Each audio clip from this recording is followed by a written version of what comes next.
You have seen in last video, indexing is helpful in efficient searching.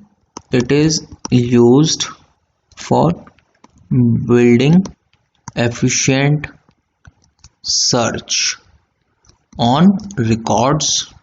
और हमारे पास indexing में क्या क्या अवेलेबल था? दो चीजें अवेलेबल थी हर एक इंडेक्स टेबल के अंदर।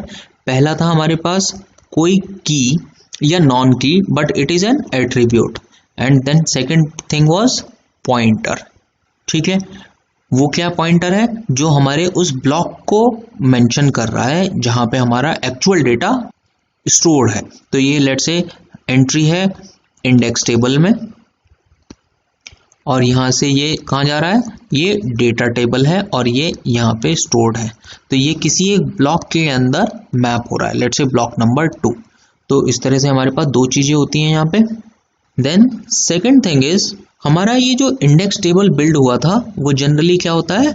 Ordered. So index table is generally ordered. अगर ऑर्डर्ड नहीं रखोगे तो वहां पे लीनियर सर्चिंग बनानी पड़ेगी और टाइम वेस्ट होगा।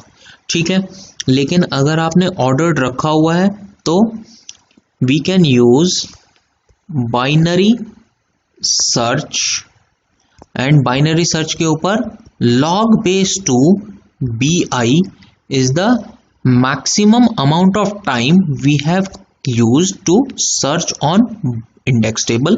तो ये हमारा इंडेक्स टेबल सर्च है टाइम का, और bi क्या है? Where bi is equal to number of blocks in index table. ठीक है, plus 1।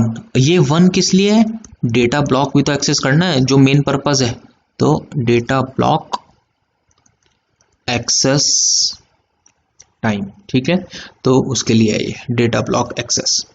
Okay, so this is generally time taking by this factor, and we have seen that indexing can be build on primary key और non की attribute और candidate की। अगर primary की पे हमने बिल्ड किया तो उसको हम बोलते हैं प्राइमरी इंडेक्सिंग। अगर हमने नॉन की पे बिल्ड किया तो उसको हम बोलेंगे क्लस्टर्ड इंडेक्सिंग, और अगर कैंडिडेट की या नॉन की पे बिल्ड किया तो हम उसको सेकेंडरी इंडेक्सिंग बोलते हैं। ठीक है, so let's understand all these indexing in detail now. The first one is primary indexing. A primary indexing is an ordered file or table whose records are of fixed length. ठीक है, हर एक record हमारा fixed length का होगा। और क्या क्या होगा उसमें? एक्चुअली हर एक रिकॉर्ड में 2 फील्ड्स होंगे, 2 फील्ड्स, और first field is same as primary key of data file, and second field is a pointer to data block. ठीक है, तो देखो आपको मैंने लास्ट वीडियो में समझाया था। लेट्स से ये हमारे पास में पूरा का पूरा फाइल है, इसके अंदर बहुत सारे रिकॉर्ड्स हैं और बहुत सारे फील्ड्स भी हैं, लेकिन जो हमारी इंडेक्सिंग टेबल होगी उसमें सिर्फ 2 फील्ड्स होंगे, जिसमें पहला फील्ड क्या है? लेट्स से ये था हमारा प्राइमरी की वाला एट्रीब्यूट, तो ये प्राइमरी की वाला हमारा एट्रीब्यूट ही होगा। फॉर एग्जांपल रोल नंबर, तो हमने यहाँ पे रोल नंबर्स रखे और यहाँ पे हमने इनको स्टोर करा दिया कि ये इस तरह से हमारे पास में डेटा पॉइंटर्स उस एक्चुअल डेटा का। सो लेट्स से यहाँ पे 1 है तो ये 1 होगा, यहाँ पे अगर 2 है तो ये 2 को बता रहा होगा, यहाँ पे 3 है तो ये 3 होगा। ठीक है, तो इसको ध्यान रखना है, 2 चीजें हैं, और ये हमेशा ऑर्डर्ड होगी, ऑर्डर्ड। और लास्ट वीडियो में मैंने आपको बताया था 2 चीजें, एक था स्पार्स इंडेक्स और दूसरा था डेंस इंडेक्स। तो देखिए इनको एक बार समझ लीजिए, ऑल्दो आप यहाँ पे लिख सकते हो प्राइमरी की के अंदर हमारा स्पार्स इंडेक्स होता है। ठीक है, ये लिख लीजिएगा आप। स्पार्स इंडेक्स क्या होता है? If an index entry is created only for some search key values, ठीक है, इफ एन इंडेक्स एंट्री मतलब ये जो हमारी इंडेक्स टेबल है या फाइल है उसके अंदर जो हम एंट्री बना रहे हैं for some search key values, if an index entry is created for some key values that is sparse index, dense index, if an index entry is created for every key value. अब आप कहोगे सबके लिए बना के क्या फायदा है, फिर वही सेम साइज का हो जाएगा, नहीं होगा, क्योंकि यहाँ पे दो ही एट्रीब्यूट्स हैं और यहाँ पे बहुत सारे एट्रीब्यूट्स हैं, सेम साइज का नहीं होगा। तो प्राइमरी इंडेक्सिंग में हम स्पार्स इंडेक्सिंग यूज करते हैं। मतलब लेट्स से अगर ये एक ब्लॉक है, ये एक ब्लॉक है, ये दूसरा ब्लॉक है, ऐसे ही हमारे पास m ब्लॉक्स हैं, तो हमने पहली एंट्री सबकी स्टोर कर ली, यहाँ पे सारी एंट्रीज नहीं रखेंगे, ठीक है। तो what is the maximum number of entries here, which is the maximum number of blocks, क्योंकि हर एक ब्लॉक की एक एंट्री रख रहे हो, तो यहाँ पे कितनी एंट्री हो गई, नंबर ऑफ ब्लॉक्स। यहाँ पे अगर BD नंबर ऑफ ब्लॉक्स हैं तो यहाँ पे नंबर ऑफ एंट्रीज कितनी होंगी, BD एंट्रीज हो जाएंगी। और अगर ये BD एंट्रीज हैं तो ये नंबर ऑफ ब्लॉक्स तो कम हो जाएंगे ना, यहाँ पे BI हो जाएंगे नंबर ऑफ ब्लॉक्स। दोबारा से सुनिए, लेट्स से यहाँ पे 100 ब्लॉक्स थे और हर एक ब्लॉक की आपने एक एंट्री रखी यहाँ पे, तो यहाँ पे तो एंट्री 100 से ज़्यादा है, लेट्स से यहाँ पे 200 एंट्रीज हैं, एक ब्लॉक के अंदर 2 एंट्री हैं, आपने यहाँ पे हर एक ब्लॉक की एक ही एंट्री रखी, तो नंबर ऑफ एंट्रीज कितनी हो गई, यहाँ पे 100, ऑब्वियसली पहले ही आधी हो गई। फिर यहाँ पे बहुत सारे एट्रीब्यूट्स हैं, यहाँ पे सिर्फ 2 एट्रीब्यूट्स हैं, तो इसको स्टोर करने के लिए इतने ब्लॉक्स नहीं चाहिए। कितने ब्लॉक्स चाहिए, BI, whereas BI is less than BD, और एक्चुअली वेरी लेस, ठीक है। तो how many number of access is required, how many blocks access is required to access this index table, log BI plus 1 and 1 is for accessing this data block, ठीक है। तो this is the access time. और sparse indexing है तो इसकी वजह से number of index entries is equal to number of blocks in data blocks, ठीक है।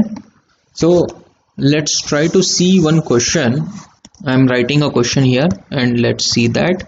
Let's say this is the question. Suppose that we have an ordered file of 40,000 records stored on a disk with block size of 1024 bytes.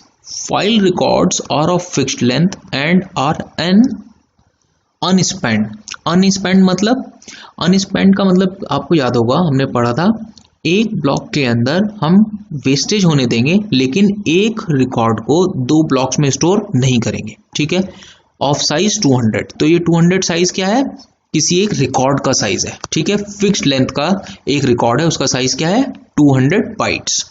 Suppose that we have created a primary index on the key field of file of size 11 bytes, यानी कि key field का size है 11 bytes and a block pointer of size 7 bytes.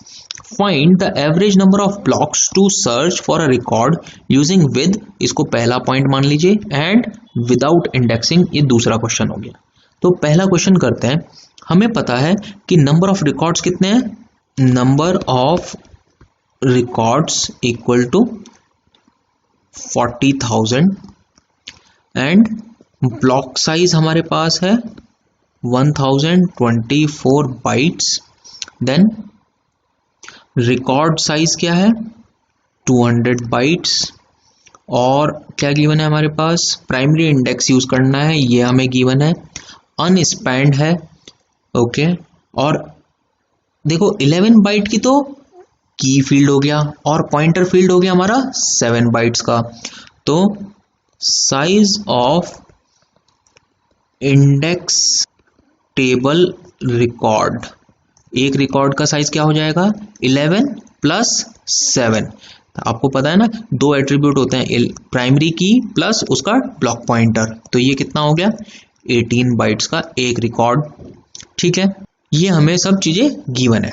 अब देखो पहला point क्या है, with indexing, और दूसरा है विदाउट इंडेक्सिंग।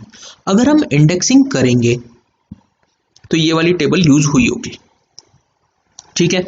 तो देखो एक ब्लॉक का साइज है 1024 बाइट्स और टोटल नंबर ऑफ रिकॉर्ड्स इतने हैं, तो total blocks required to store 40,000 records. Total blocks कितने चाहिए 40,000 रिकॉर्ड्स के लिए? 40,000 divided by total number of records stored in one block. तो यह है total number of records stored in one block. और ये कैसे निकलेगा total number of records in one block? इसको निकालने के लिए देखो एक ब्लॉक का साइज है 1024 बाइट्स, उसमें 200 बाइट्स का एक रिकॉर्ड आता है। तो देखो 1024 divided by 200 it will give you, इसका हमें फ्लोर लेना है क्योंकि हमने अनस्पैन्ड यूज किया है, तो ये आएगा 5, यानी कि 5 records are stored in one block. तो हमने 40,000 को डिवाइड करना है 5 से and it will give you 8,000 blocks. So how many blocks are there in data file? 8,000 blocks. अगर हम प्राइमरी इंडेक्सिंग यूज कर रहे हैं तो 8,000 एंट्रीज होंगी हमारे पास इंडेक्स टेबल में।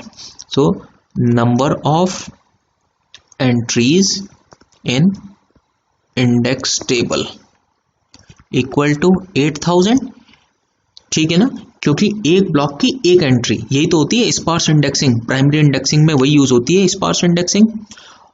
8,000 एंट्रीज हो गई। साइज ऑफ वन एंट्री हमें यहां पता है 18 बाइट्स। तो number of entries in one block, एक ब्लॉक में कितनी एंट्रीज आ जाएंगी? तो 1024 divided by 18 will give you 56। Point वाली चीजें हमें रखनी ही नहीं है क्योंकि हम इस अनस्पैन्ड यूज कर रहे हैं, ठीक है। 56 number of entries can be stored in one block. How many entries we have? 8,000. So number of blocks required with indexing is equal to 8,000 divided by 56, that is 142 blocks। और 142 में आपके इसमें लेना पड़ेगा आपको सील, क्योंकि 142.85 आएगा ये। इतने ब्लॉक्स में 7,952 एंट्रीज आएंगी और बाकी की बची 48 एंट्रीज, उसके लिए एक और ब्लॉक चाहिए। तो टोटल नंबर ऑफ ब्लॉक्स कितने हो गए? 143। तो 143 blocks are needed for storing the index table. Okay, the question was find average number of blocks to search for a record. तो सर्चिंग के लिए हम क्या यूज करेंगे? लीनियर सर्च तो यूज करेंगे नहीं क्योंकि ऑर्डर्ड है, तो हम क्या यूज करेंगे? Binary search, that is log bi +1। तो ये +1 मतलब डेटा एक्सेस के लिए, तो ये हो गया log 143 +1 एंड लेट से दिस एज log, इसको हम 2 to the power 8 मान लेते हैं फॉर सिंप्लिसिटी, क्योंकि अगर लेट्स से log 2 की पावर 7 मानेंगे तो ये हो जाएगा 128 और इसके जस्ट बाद 256 ही आएगा, ये बेस 2 चल रहा है तो +1, this is equivalent to 8 + 1 = 9। On average 9 blocks access is required. ठीक है, ये हमारे पास आंसर आया विद इंडेक्सिंग का। अब विदाउट इंडेक्सिंग, अगर हम इंडेक्सिंग यूज नहीं करते तो हमें 8,000 ब्लॉक्स का यूज करना पड़ता, 8,000 ब्लॉक्स हमें एक्सेस करने पड़ते। और लेट से यहाँ पे क्वेश्चन में गिवन है एन ऑर्डर्ड फाइल, अनऑर्डर्ड तो है नहीं, तो 8,000 ब्लॉक्स पे हमें कितना टाइम लगेगा? यहाँ पे लीनियर सर्च नहीं करेंगे, यहाँ पे भी बाइनरी सर्च करेंगे बिकॉज क्वेश्चन में गिवन है ऑर्डर्ड। तो log 8,000 और यहाँ पे +1 की जरूरत नहीं है, वाई? बिकॉज ये ऑलरेडी डेटा ब्लॉक्स हैं। इसका सील ले लो तो देखो ये आएगा आपके पास, लेट से log 2 to the power 14 मान लीजिए इसको, 14 कैसे पता चल रहा है?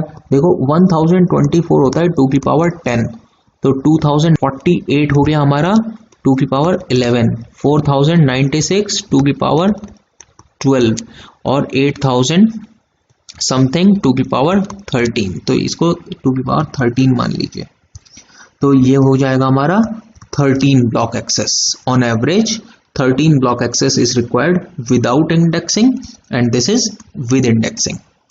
In next video let's see what is clustered indexing. Thank you.